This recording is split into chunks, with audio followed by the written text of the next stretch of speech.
दोस्तों, आज की वीडियो में हम बात करने वाले हैं कूका विद्रोह के बारे में।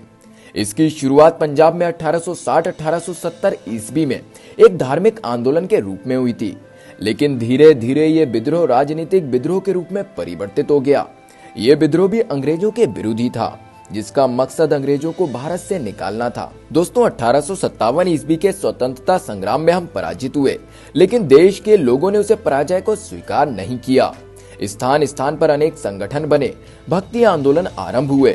वनवासी लोगों ने अंग्रेजों के विरुद्ध सशस्त्र संघर्ष आरंभ कर दिए। इनमें से अधिकांश का प्रत्यक्ष प्रभाव क्षेत्र सीमित रहा, किंतु इनके द्वारा किए गए जन जागरण के कार्यों में पूरे देश में लोगों को स्वतंत्रता के लिए किए जा रहे संघर्ष के लिए मानसिक रूप से प्रेरित कर दिया। ऐसा एक आंदोलन पंजाब में बाबा राम सिंह ने आरंभ किया। दोस्तों, बाबा राम सिंह का जन्म पंजाब के वर्तमान जिले गांव भैयानी अराइया में 1816 ईस्वी में वसंत पंचमी के दिन हुआ था। इनका बचपन गांव में ही बीता। माता ने उन्हें श्री गुरु ग्रंथ साहिब का पाठ करना सिखा दिया। उनके पिता बढ़ई का काम करते थे, अतः वे भी इसी व्यवसाय में लग गए। उनका विवाह बचपन में ही हो गया था। वो काम की खोज में लुधियाना आ गए। वहां उन्होंने ईसाई पादरियों को धर्मांतरण के कार्य को देखा। उनके मन में प्रश्न उठा, क्या मैं अपने धर्म का प्रचार नहीं कर सकता? उत्तर मिला, हाँ, मैं भी अपने धर्म का प्रचार कर सकता हूँ। उनके मन में धर्म प्रचार का संकल्प जागा और दोस्तों, कुछ समय बाद उन्होंने महाराणा रणजीत सिंह की सेना में नौकरी कर ली। उनको रावलपिंडी में नियुक्त किया गया।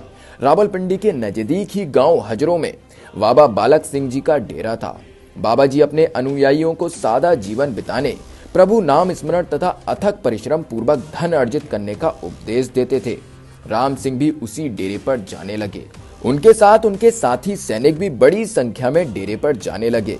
इस कारसा से उनकी रेजिमेंट भक्तावली रेजिमेंट के रूप में विख्यात हो गई।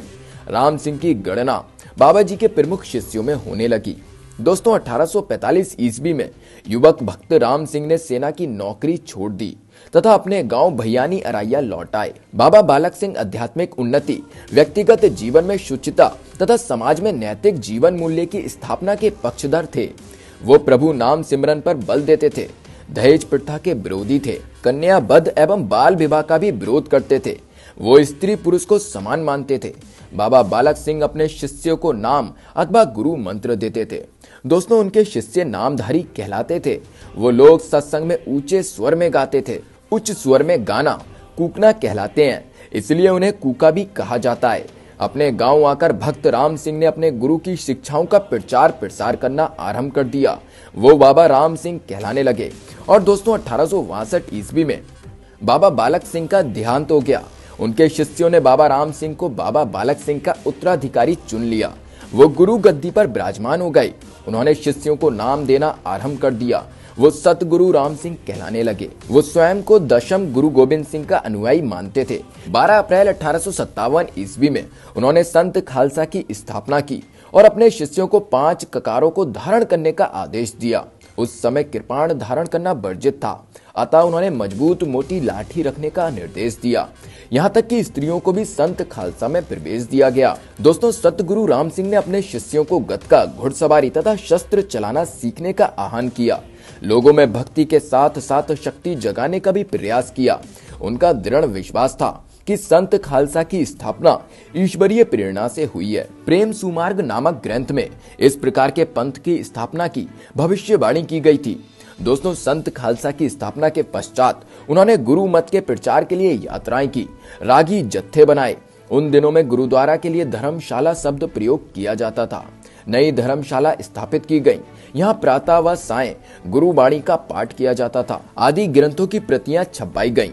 दोस्तों, धर्म प्रचार के साथ साथ समाज सुधार का कार्य भी जारी रहा।